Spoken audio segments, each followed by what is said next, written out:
한국 가면 지금 우리가 받는 월급의 3배는 더 받을 수 있대. 여기 젊은 중국 여성들의 대화인데요.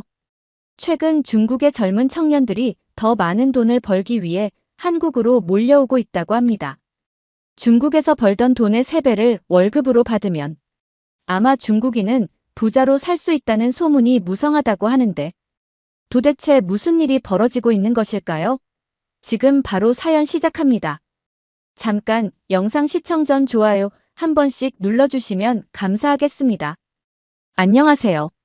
제 이름은 리우 메이링이고 올해 28살입니다. 저는 상하이에 위치한 글로벌 화장품 유통회사에서 마케팅 매니저로 일하고 있어요. 제가 일하고 있는 회사의 이름을 정확히 밝힐 수는 없지만 회사 자체는 정말 좋아요. 다양한 나라의 고급 화장품 브랜드를 중국 시장에 소개하고 있고 특히 제가 맡고 있는 K-뷰티 분야는 한국 화장품을 좋아하는 중국 소비자들 덕분에 항상 바쁘게 돌아가죠. 새로운 브랜드를 발굴하고 시장 트렌드에 맞춰 제품을 런칭할 때마다 뿌듯한 순간이 많아요. 저희 회사는 분위기도 좋아요. 저희 팀은 다들 젊고 에너지가 넘치거든요.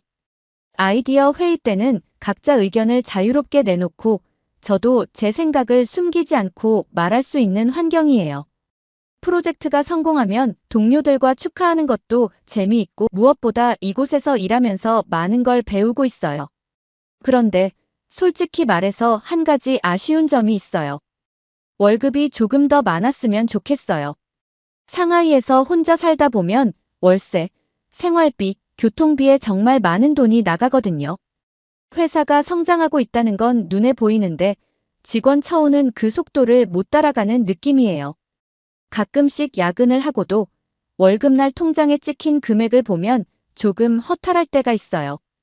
솔직히 제 월급은 세후 9,000위안 정도예요. 처음에는 괜찮다고 생각했어요. 상하이에서 경력을 쌓을 기회도 드물고 무엇보다 회사가 글로벌 유통사라는 점에서 배울 게 많으니까요. 그런데 시간이 지날수록 현실적인 문제가 눈앞에 다가오더라고요. 제가 살고 있는 원룸 아파트 월세가 5,000위안이에요. 상하이에서 조금 괜찮은 지역에 살려면 이 정도는 감수해야 하거든요. 여기에 공과금과 인터넷 요금으로 500위안이 더 들어가요. 교통비는 매달 300위안 정도고 식비는 아무리 아껴도 2,000위안은 써요. 상하이에선 외식을 자주 안 해도 간단한 장보기에 이 정도는 들더라고요. 이러다 보니 한 달이 끝나기 전에 이미 통장이 바닥을 보여요. 지난달에는 친구 결혼식이 있어서 선물로 800위안을 썼는데 그 이후로 거의 일주일 동안 컵라면으로 버텨야 했어요. 가끔 부모님께 용돈이라도 보내고 싶지만 지금은 제 생활 유지하는 것도 버겁죠. 한 번은 월급날 통장을 확인하고 너무 우울해서 친구랑 얘기를 나눴어요. 이러다 진짜 회사 그만둬야 하는 거 아닐까? 돈을 이렇게 못 모으는데 무슨 미래가 있겠어? 친구는 너 정도면 많이 받는 편 아니야? 라고 했지만 상하이 생활비를 생각하면 그 말도 위로가 안 되더라고요. 그렇다고 회사를 그만두겠다고 결심한 건 아니에요. 하지만 가끔씩 내가 이렇게 열심히 일하면서도 미래에 대한 불안감을 느껴야 한다는 게 맞는 건지 의문이 들어요. 다른 회사에 이력서를 넣어볼까 고민도 해봤지만 지금의 환경에서 배울 수 있는 점이 많아서 쉽게 결정을 내리기 어렵더라고요. 솔직히 말해서 제가 이 회사에 다닌다고 하면 주변 친구들이 많이 부러워해요.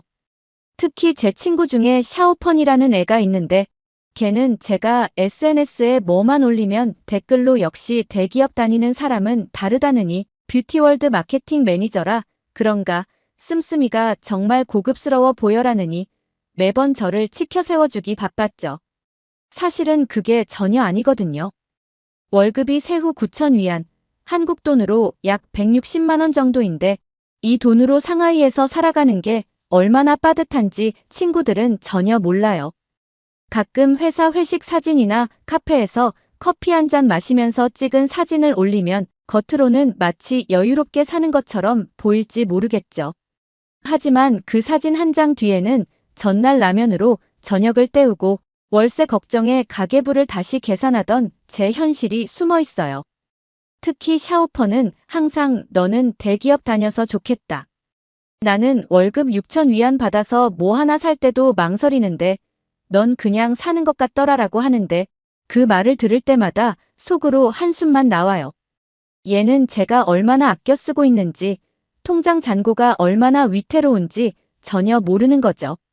친구들은 제가 대기업에 다니고 월급이 자기들보다 많다는 이유로 무조건 저를 부러워하지만 정작 제 월급의 절반 이상이 월세로 나가고 나머지는 생활비로 빠져나가면 저축할 여유조차 없다는 사실은 모르니까요. 한 번은 이런 일이 있었어요. 샤오펀이 너 요즘 바빠도 항상 좋은 데 가서 밥 먹고 잘 지내는 것 같더라. SNS 보면서 나도 내 삶 부러웠어라고 말하는데 그때 정말 무슨 말을 해야 할지 몰랐어요. 속으로는 내가 내 카드 고지서를 한 번만 봐도 이런 말은 못하겠지라고 생각했지만 괜히 현실을 얘기하면 오히려 이상해질 것 같아서 그냥 웃으면서 그냥 그렇지 뭐라고 대답했죠. 사실 저만 이런 상황에 처해 있는 게 아니에요. 우리 회사의 동료들 대부분도 비슷한 처지입니다. 모두가 체념한 듯 이게 상하이에서 살아가는 보통의 삶이구나 하며 일하고 있죠. 팀원들과 점심을 먹고 커피를 마실 때도 종종 이런 얘기를 나눠요.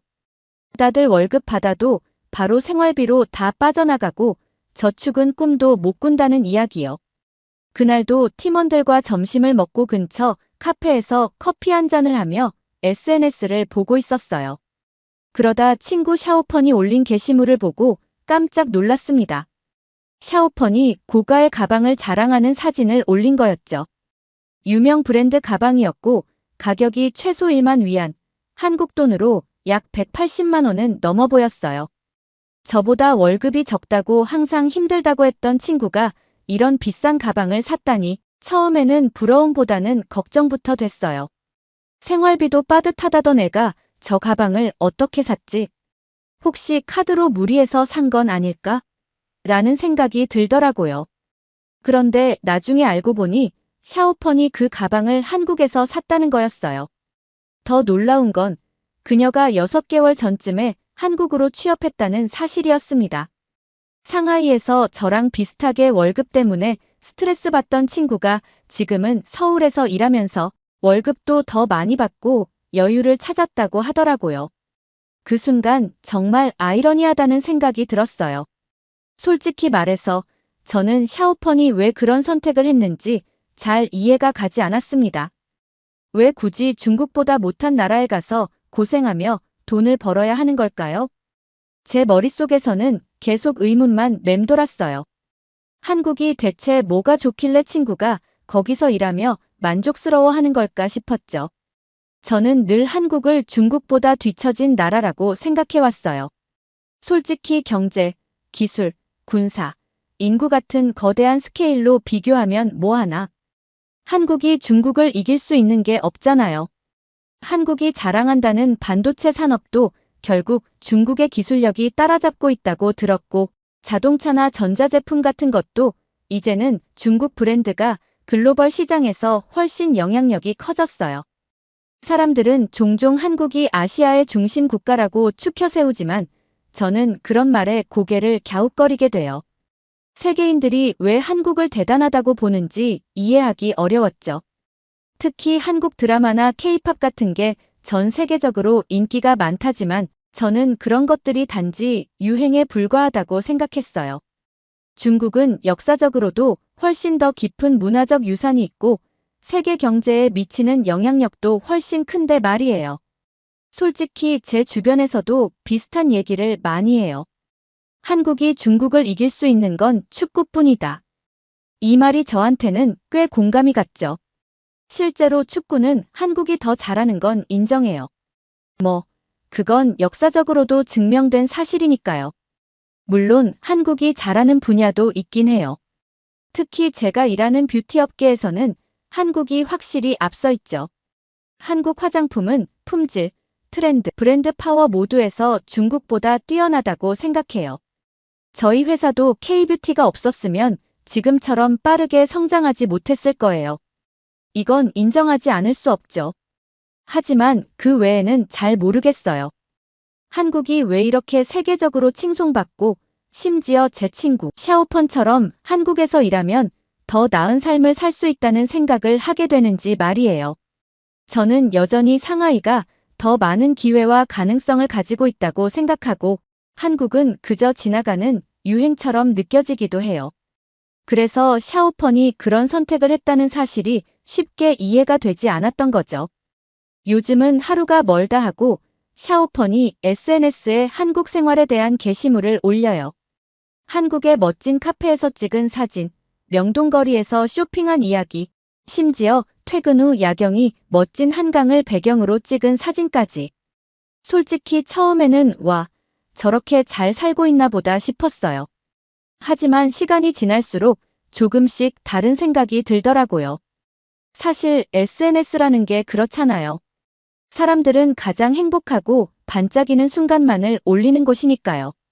저는 속으로 샤오펀도 분명 힘든 점이 많을 텐데 왜 그런 건 전혀 말하지 않고 이렇게 좋은 모습만 올릴까?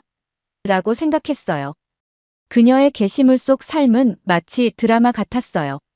항상 행복해 보이고 여유로워 보이고 모든 게 완벽해 보였죠.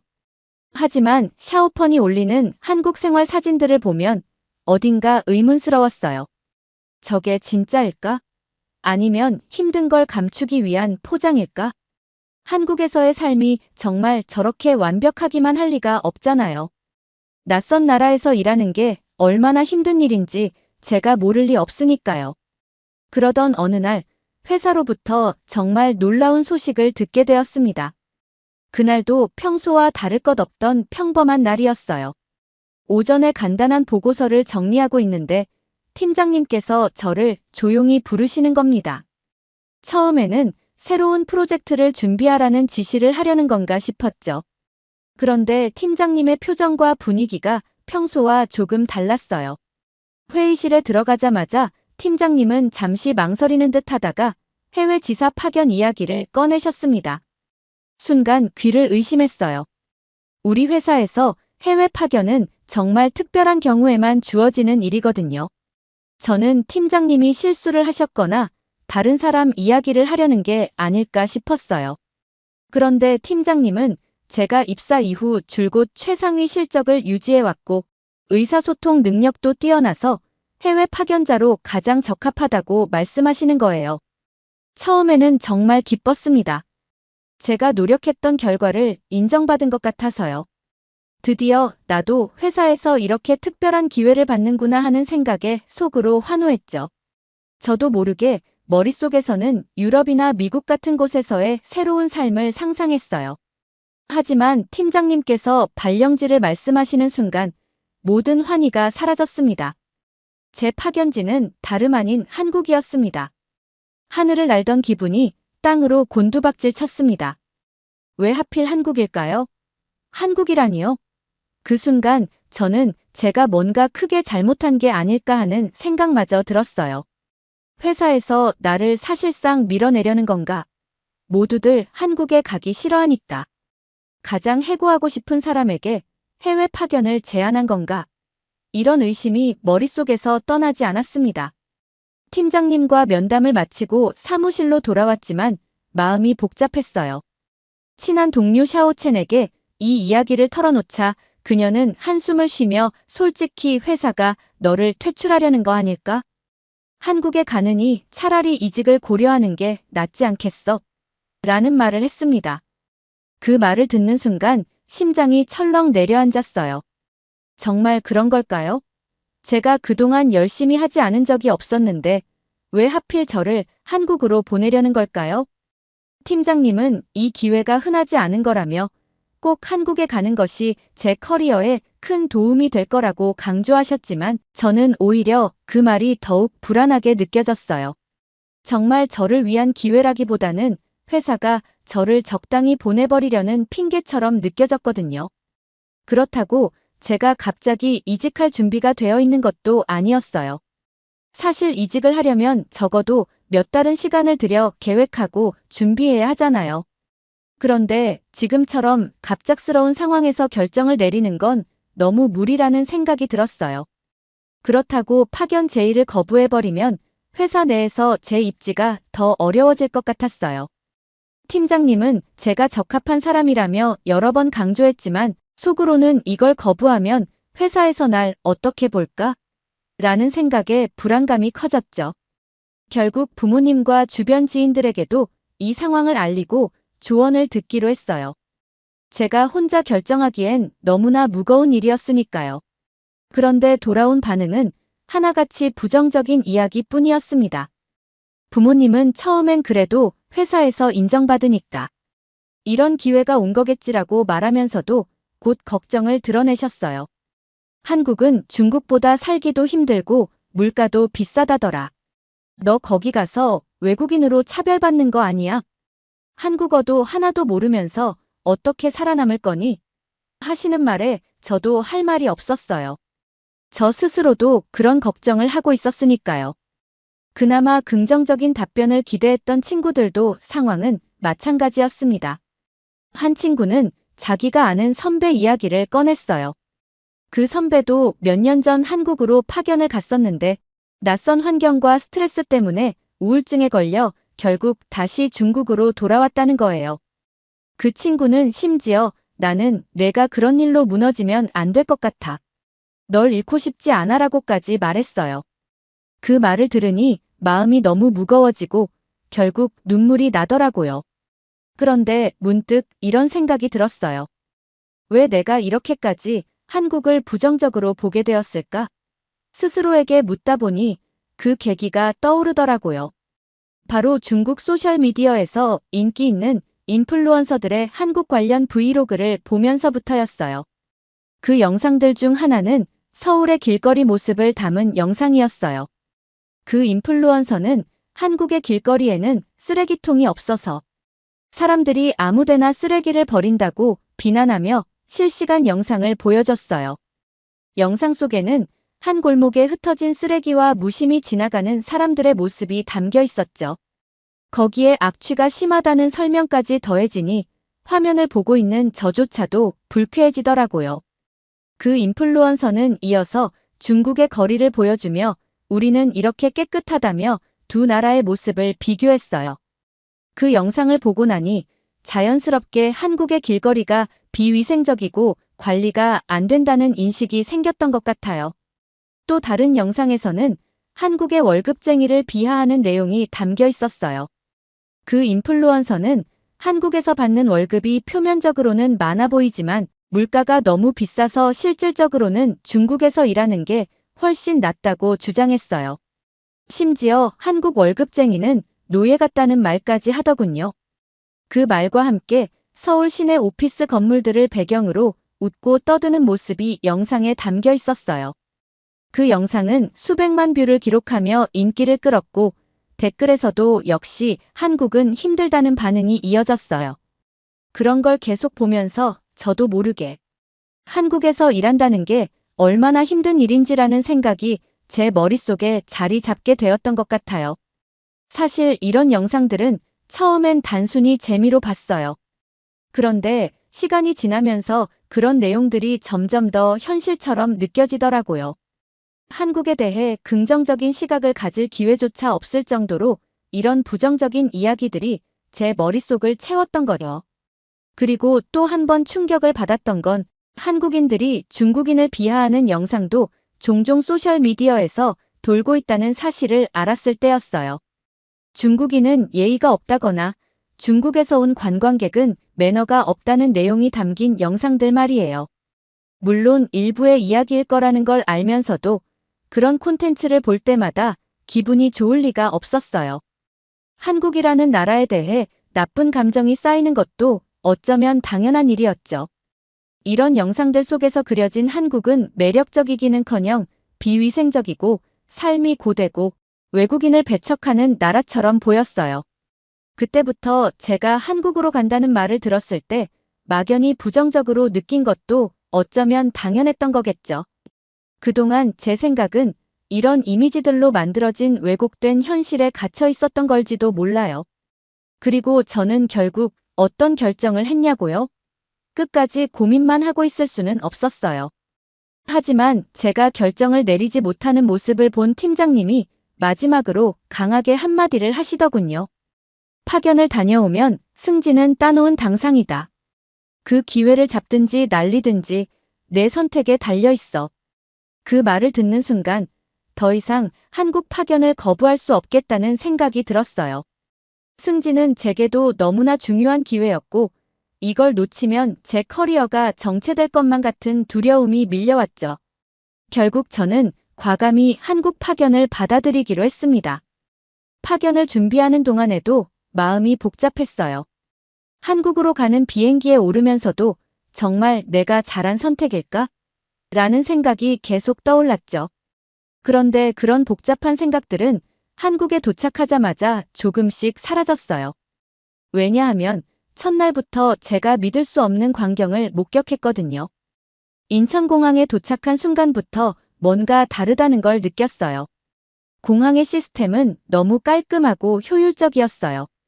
짐을 찾고 입국 심사를 마치는 과정이 정말 빠르고 편리했죠. 이게 진짜 내가 그동안 들었던 그 한국이 맞아? 하는 생각이 들 정도였어요. 그런데 제가 정말 충격을 받은 건 공항에서 나와 도심으로 이동하면서였어요. 한국 길거리가 그렇게 깨끗할 줄은 상상도 못했거든요. 쓰레기통이 거의 보이지 않는데도 거리에 쓰레기 하나 없고 어디서든 정돈된 느낌이었어요. 특히 도심의 공원에 들렀을 때는 더 놀랐습니다. 사람들이 피크닉을 즐기며 주변을 정리하는 모습은 저에게 너무 생소했어요. 여기가 내가 들었던 그 쓰레기로 넘쳐나는 한국이라고. 저는 계속 주변을 두리번거리며 제 눈을 의심했어요. 그동안 소셜미디어에서 봤던 모습과는 너무 달랐거든요. 오히려 한국 거리의 정돈된 모습과 관리 상태는 제가 살던 상하이의 어느 거리보다도 더 깨끗하다는 생각이 들었습니다. 그날 길거리의 깨끗한 모습뿐만 아니라 사람들이 보여준 태도도 제게는 놀라움 그 자체였어요. 저는 솔직히 처음에는 내가 그동안 봐왔던 중국 인플루언서들에게 속았구나라는 생각이 들었어요. 그들이 보여줬던 영상 속 한국과 지금 제가 눈앞에서 보고 있는 한국은 너무나도 달랐으니까요. 길거리의 청결함도 그랬지만 사람들이 낯선 외국인인 저에게조차 보여주는 태도가 정말 믿기 힘들 정도로 친절했어요. 한 가지 기억에 남는 일이 있어요. 제가 숙소로 가는 길을 헤매고 있었을 때였어요. 짐이 무거워서 허겁지겁 스마트폰으로 지도를 보며 길을 찾고 있었는데 지나가던 한 아주머니가 제가 힘들어 보였는지 말을 걸어오셨어요. 영어가 유창하진 않았지만 아주머니는 제게 길을 알려주고 심지어 제 짐 한쪽을 들어주시며 숙소까지 함께 걸어가 주셨어요. 그 친절함에 감동받으면서도 한편으로는 이렇게까지 해주는 게 정말 흔한 일인가 싶어 의아했어요. 중국에서는 이런 도움을 받는 게 정말 드문 일이었으니까요. 그렇게 한국에서의 첫날을 보내며 조금은 안도했지만 본격적으로 회사에 출근하면서는 더 놀라운 일들이 기다리고 있었습니다. 그중 하나가 바로 한국 사람들의 업무 능력이었어요.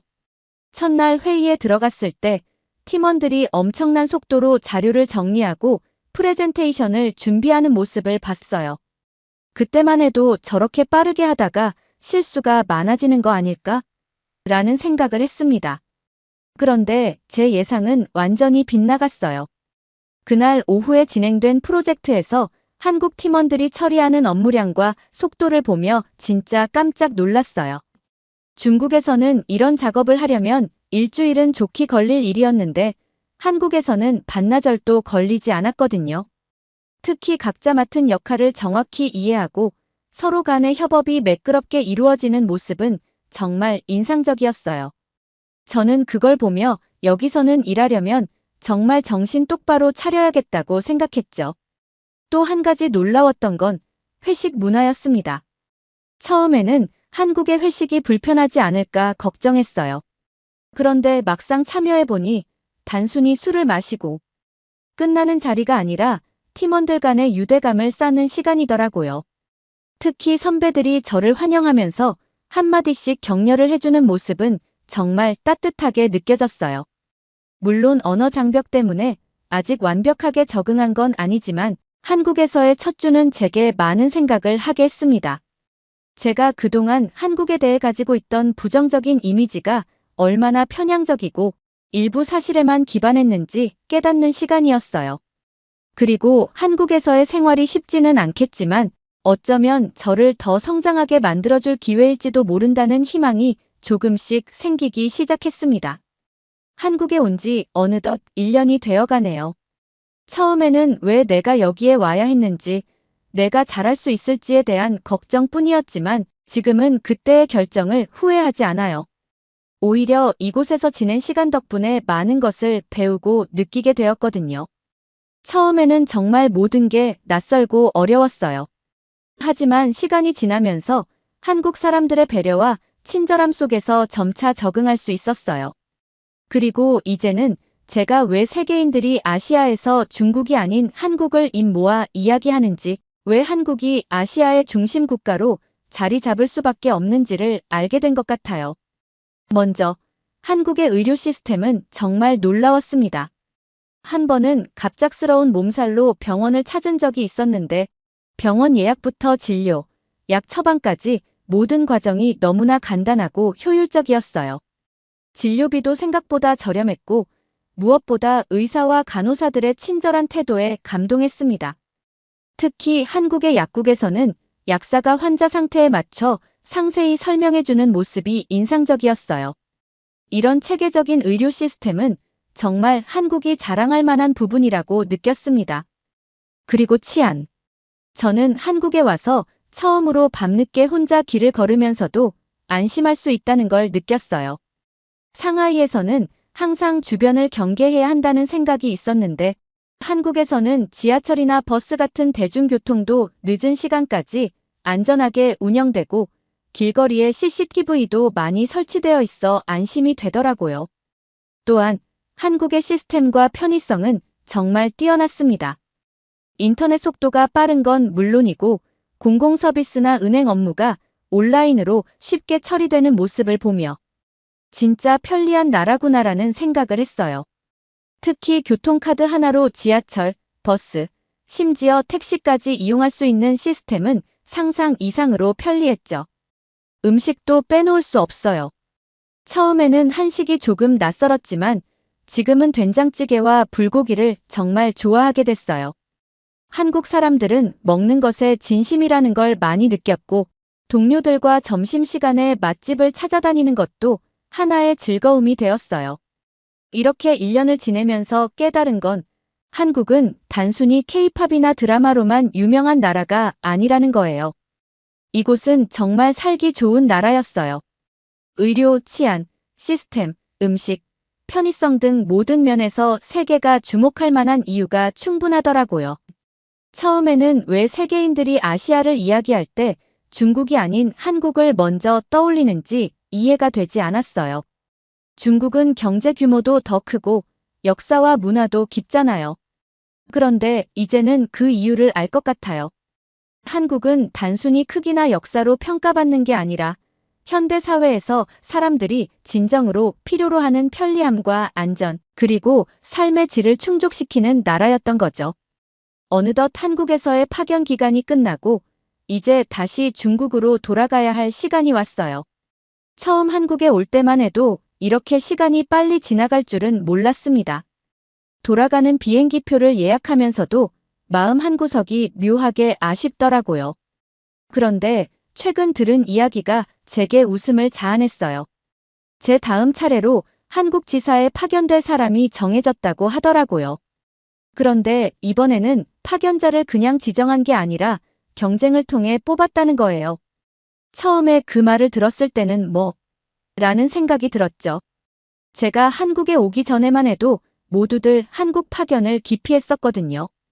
팀원들은 한국은 힘들고 살기 어려운 곳이라며 파견 이야기가 나올 때마다 서로 고개를 돌렸죠. 심지어 저의 가장 친한 동료였던 샤오첸도 차라리 이직하는 게 낫다며 제게 한국에 가지 말라고 적극적으로 조언했던 사람이었어요. 그런데요, 지금은 상황이 완전히 바뀌었습니다. 한국 지사에 파견을 가겠다고 신청한 사람들이 너무 많아서 결국 경쟁을 통해서 뽑았다고 하더라고요. 가장 놀라운 건 저의 한국 파견을 반대했던 그 샤오첸조차 이번에 파견 신청서를 냈다는 거였어요. 제 생각에는 아마도 팀원들이 제 SNS를 통해 한국에서의 생활을 직접 목격했기 때문이 아닐까 싶어요. 제가 한국에서 찍어 올린 사진들, 특히 깨끗한 거리나 맛있는 음식 사진, 주말에 카페에서 여유를 즐기던 모습 같은 것들이 팀원들에게 강렬한 인상을 남겼던 것 같아요. 처음엔 다들 너무 꾸민 거 아니야? 라며 반신반의했지만 제가 돌아와서 직접 경험을 이야기했을 때 그 진짜 모습을 알게 된 거죠. 게다가 한국 지사에서 저의 업무 성과가 중국 본사에도 긍정적으로 영향을 줬다고 하더라고요. 한국 팀과의 협업이 워낙 매끄럽게 이루어지고 효율적으로 진행되는 모습을 중국 본사에서도 인정한 덕분에 이제 한국 지사는 단순히 기피 대상이 아니라 성공적인 커리어를 위한 중요한 기회로 자리 잡게 된 것 같아요. 처음에는 한국 파견이 걱정스럽기만 했지만 지금은 정말 잘한 선택이었다고 생각해요. 하지만 이제 중국 동료들이 한국 지사 파견을 놓고 경쟁까지 벌이고 있다는 소식을 들으니 조금 걱정되기도 하네요. 너무 많은 사람들이 몰려오면 과연 한국에서 어떻게 받아들일지 말이죠. 돌아보면 제 인생에서 한국 파견은 가장 큰 도전이자 기회였던 것 같아요. 처음에는 걱정과 불안으로 가득했던 여정이었지만 한국에서의 1년은 저를 완전히 바꿔놓았습니다. 단순히 새로운 나라에서 살아본 경험을 넘어 제 사고방식과 태도까지도 변화시켰으니까요. 앞으로도 제 삶에서 이런 도전들이 계속 이어질지는 모르겠어요. 하지만 하나 확실한 건 저는 이제 어떤 기회가 주어지더라도 그것을 두려워하거나 피하지 않을 거라는 겁니다. 한국에서 배운 자신감과 열린 마음으로 새로운 도전을 맞이할 준비가 되어 있으니까요. 제 이야기는 여기까지입니다. 오늘 사연 어떻게 들으셨나요? 오늘의 사연이 좋으셨다면 구독과 좋아요를 눌러주세요. 여러분의 구독과 좋아요는 영상 제작에 큰 힘이 됩니다. 끝까지 시청해주셔서 감사합니다. 더욱더 감명 깊은 사연으로 찾아뵙겠습니다.